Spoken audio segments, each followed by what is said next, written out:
السلام عليكم. من مطبخ مينا جبت لكم اليوم وصفة تاع العيد اللي جميع الجزائريين يديروها في العيد الصغير وهي تشارك العريان.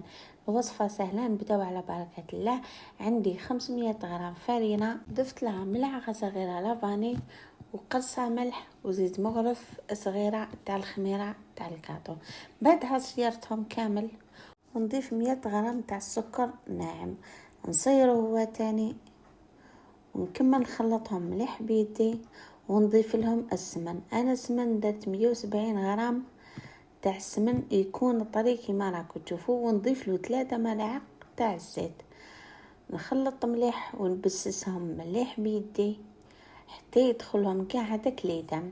بعدها نضيف كاس غير باع خليط ما بين الماء وماء الزهر. بعدها نطم العجينة تاعي كما راكم تشوفوا، نغطيها ونخليها ترتاح حوالي ساعتين.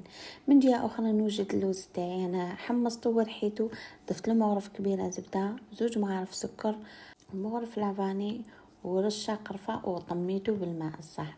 طميتها مليح ورحت وزنتها، انا وزنتهم 15 غرام، والعجينة وزنتها 35 غرام باش تجي متوسطة في الحبة، تكون متوسطة والشكل تاعها يجي شباب. بعد ما ريحت لي العجينة نروح نبدا نحل فيها بالعقل كما راكم تشوفوا، على سمك متوسط، ما يكون خشين ما يكون رقيق.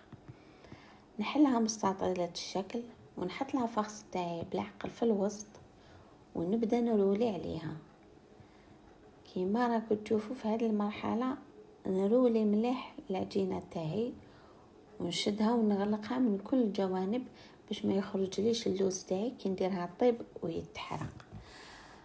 بعد ما نكمل نروليها نشكلها كيما راكم تشوفوا على هليلات، نسقمها مليح. انا دائما ندير بالبوشون تاع سعيده باش يجيني الشكل كاع كيف ويتشابه كيما راكم تشوفوا. من تحت نبسطها مليح ونكمل كامل السنيوات تاعي.